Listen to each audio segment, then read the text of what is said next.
People say love comes softly, but the night I met Madison Blake, it came like lightning.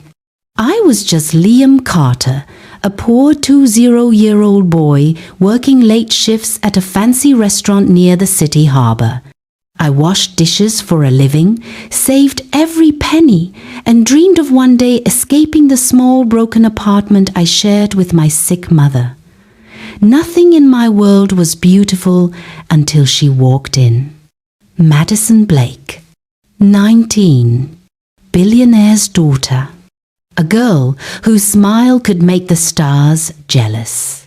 She came into the restaurant with her friends, dressed in a simple white dress that somehow made her look like she didn't belong to this world. I only saw her for 3 seconds, but it felt like time stopped.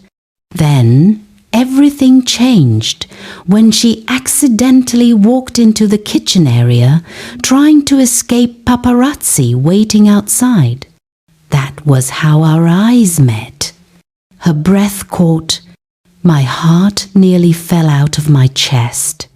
If only I knew then that one look would destroy the quiet life I had left. Madison stared at me like she had never seen someone my age working like this. Hands soaked, apron dirty, sweat on my forehead. I felt embarrassed. I wanted to hide, but she smiled. A warm, soft smile that almost made me forget I was a nobody. "I'm sorry," she whispered. "I didn't mean to walk in." "It's okay," I said, trying not to choke on my nerves. "You work here?" she asked gently. I nodded, even though my voice didn't work anymore. She should have walked away. Girls like her don't talk to boys like me. But she didn't.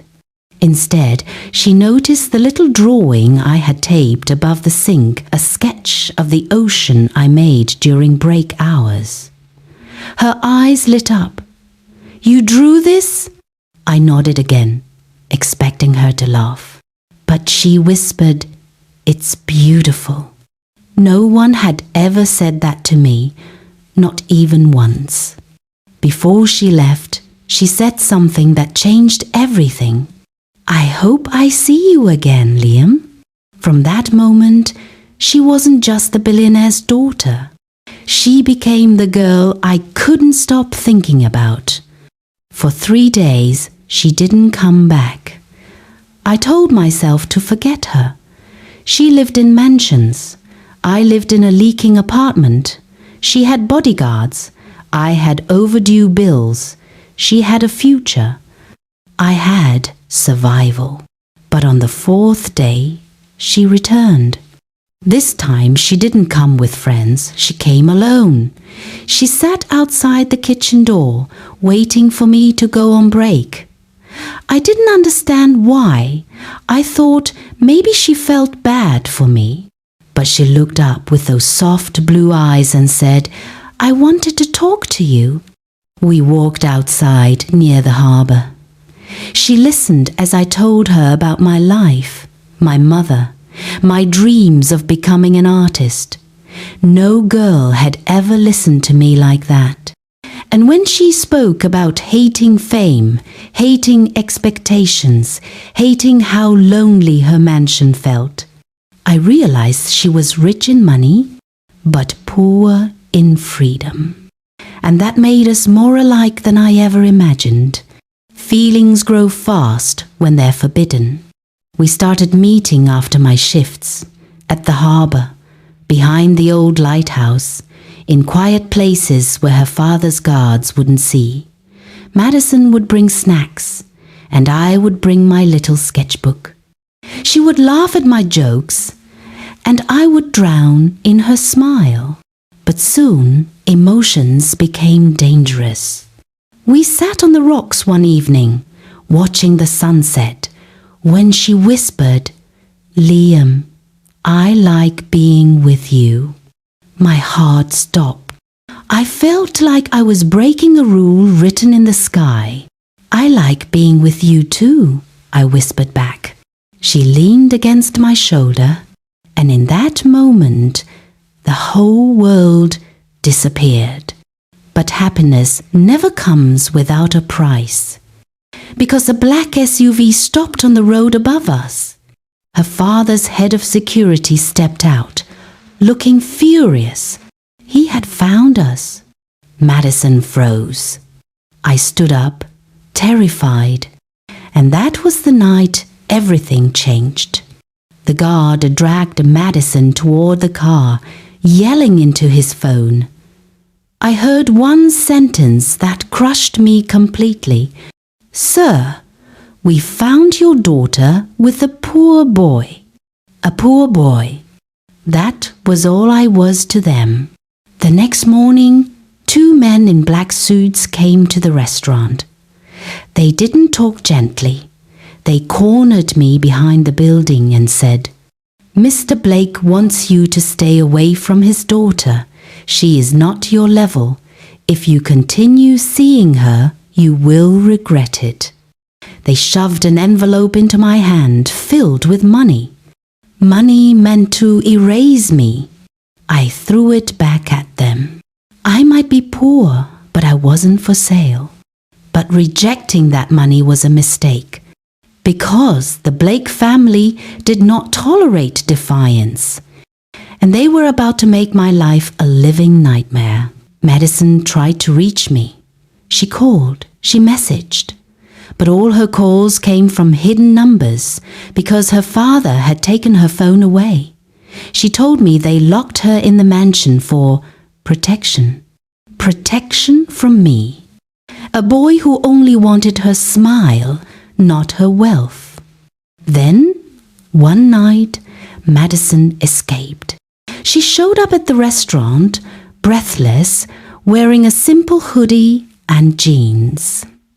When she saw me, she ran into my arms like she had been waiting her whole life for that moment.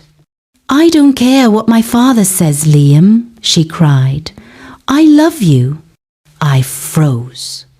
Her words felt too big, too bright, too powerful. But I knew my heart already belonged to her. I held her face gently and whispered, I love you too, but love isn't enough. Not when a billionaire hates you. Because while we held onto each other, a black car parked across the street, watching, waiting. Her father had found us again. We had 2 choices, lose each other or run. So we ran. We took a bus out of the city, sitting in the back row, holding hands like 2 frightened kids. Madison kept looking over her shoulder. I kept worrying about my mother, but neither of us wanted to let go. We found a cheap hotel outside town. It wasn't pretty, but it felt like freedom. Madison laughed for the first time in days. I sketched her while she sat on the bed, hair messy, eyes glowing. That's how you see me? She asked softly. That's how I've always seen you, I said. She kissed me. A kiss filled with fear, hope, and promises we had no idea how to keep. But at midnight, someone knocked on the door. Hard, loud, angry. Madison Blake, open up! Her father's men had caught us. They dragged Madison out of the hotel while she screamed my name. I fought back, but they threw me to the ground. One of the guards punched me so hard I tasted blood. You should have taken the money, he growled. They shoved me against the wall, warning me that if I went near Madison again, I wouldn't live to see another sunrise. Then they drove away with her, and I sat there in the cold street, broken, bruised, and completely powerless. It felt like they didn't just take Madison away, they took my heart. The next day, the news spread everywhere. Madison Blake hospitalized after emotional breakdown. Billionaire strengthens security after kidnapping attempt. Kidnapping attempt. That's what they called me. They wanted the world to believe I was the villain, but I knew the truth. Madison wasn't breaking down. She was breaking without me, and I had to get her back. Weeks passed. I saved every coin, worked every shift, and used every contact I could find to reach Madison. I sent letters. None reached her. I waited outside her school gates. Security chased me away. But one night, my phone buzzed. A hidden number. Liam. My heart recognized her voice before my brain did. She whispered quickly, breath shaking. I'm not allowed to talk to you, but I need you to know something. I still love you. I never stopped. I closed my eyes, fighting tears. I'm coming for you, I promised. No, she whispered. My father will destroy you. Then let him try. For the first time in my life, I didn't feel like a poor boy. I felt like a man in love, ready to fight a billionaire for the girl who made my world brighter. And nothing felt more worth it. The final showdown came sooner than expected. I went to the Blake mansion not as a thief sneaking in, but as a boy refusing to give up. Security tried to stop me, but Mr. Blake himself walked out. He looked at me with cold, powerful eyes. What do you want? Your daughter loves me, and I love her, I said, voice steady. You can't buy that. You can't block it, and you can't scare it away. His jaw tightened. His guards touched their weapons. But then Madison appeared behind him. She wasn't weak anymore. She wasn't scared. Dad, she said softly, if you make him leave, I'm leaving too. For the first time, Mr. Blake looked uncertain. He looked at his daughter, really looked, and saw the truth in her eyes. After a long silence, he said, Fine, I won't stand in your way. Madison ran into my arms, crying with relief. I held her close, knowing we had survived what most couples never face. I was still poor. She was still a billionaire's daughter. But love doesn't care about status. All it needs is two hearts willing to fight. And we did. Together. For a while, life felt like a dream.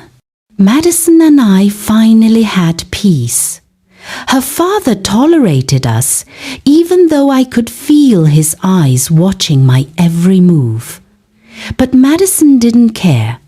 She loved me loudly, openly, like she was finally breathing after years of living under pressure. We spent our evenings on the hill overlooking the city. She would rest her head on my shoulder while I sketched the skyline. She always said, Liam, you make me feel normal. And I always replied, you make me feel worthy. But happiness has enemies. One night, as we walked home from the harbour, a black car slowly followed us. Madison noticed it first. Her hand tightened in mine. Liam, something is wrong. When the car sped up, I pulled her into an alley. The car stopped sharply and two men stepped out. They didn't look like her father's guards. They looked worse, silent, cold, dangerous. One of them said in a low voice, You're the reason Madison refuses the deal. Step away from her, or both of you won't survive this month. We ran, not out of fear, but because we suddenly realized something terrifying. Madison's father wasn't our biggest problem anymore. Someone else wanted us separated. Someone more ruthless. Someone who didn't ask twice. The next morning, Mr. Blake called us to the mansion unexpectedly. His face was pale, his voice tight. "Sit down," he ordered. Madison crossed her arms. "Are you trying to break us apart again?" "No," he said softly. "This time, I'm trying to save your lives." I had never heard him sound scared before. He explained everything. There was a powerful business group, people who controlled politicians, companies, and secret deals. They had offered Mr. Blake a massive partnership, but they demanded something in return. Madison's marriage to the son of the syndicate's leader. A business marriage, not love, not happiness. A contract. When Madison refused, they turned their anger toward me. "They believe you are the reason she rejected them," Mr. Blake said. "They will hurt you to punish me and force her into the deal." Madison trembled. "Dad, how could you even consider giving me to those people?" Tears filled his eyes, something I never expected. I was wrong. I thought I was protecting our family. But now I'm terrified they will destroy us. Silence filled the room. My heart shook, because this wasn't a rich versus poor love story anymore. This was life or death. Mr. Blake wanted to send Madison overseas for safety. He wanted me to disappear from her life, so the syndicate would stop hunting me. Madison refused both ideas. "No, I'm not leaving Liam, and Liam is not hiding." Her voice was strong, but her hands shook. But later that night, when we were alone, she broke down. She cried into my chest, gripping my shirt like she was drowning. "Liam, I'm scared. Not for me, for you." I lifted her chin gently.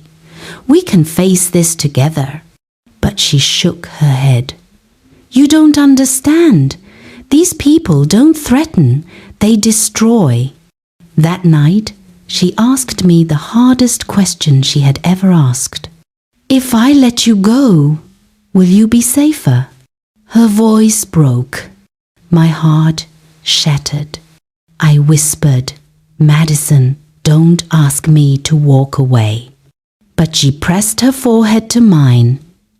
"Liam, if I stay with you, you might die." She wasn't choosing herself. She was choosing my life. That was the night we broke without actually saying goodbye. And it felt worse than death. I spent the next days hiding in fear and anger. Fear of the men hunting me. Anger at the life I was born into. But then I realized something. Every time I ran, Madison paid the price. Her sadness, her fear, her tears. I loved her too much to keep letting her suffer. So I did the bravest, most reckless thing I had ever done. I went to the syndicate myself. Their headquarters was a shiny black tower downtown. Inside, the men in suits looked at me like I was garbage. But I walked straight into the private room of Vincent Hale, the man who wanted Madison for his son. He smirked when he saw me. "The poor boy thinks he's a hero." "I'm not a hero," I said, "but I'm not afraid of you anymore." I told him Madison would never marry his son. I told him I loved her. I told him she wasn't a business asset. Then I said something that surprised even me. "If you want to destroy someone, destroy me. But leave her alone." He stood up slowly, walked around me, then smiled with cold amusement. "You really love her, don't you?" "Yes." He leaned close. then prove you deserve her. That single sentence changed everything because he gave me a deal. A dangerous, insane deal that could cost me my life. But for Madison, I accepted. It took a week for everything to unfold. Mr. Blake fought the syndicate publicly. Madison fought her father privately. And I fought for our future silently, risking everything behind closed doors. Vincent Hale tested me, pushed me, threatened me, and tried to break me. But I didn't bend. I didn't run. And in the end, he respected one thing. I had nothing, yet I still refused to sell my heart. One night, he called Mr. Blake and said 4 words that ended the war. Your boy passed the test. Mr. Blake didn't understand. Madison didn't understand. But I did.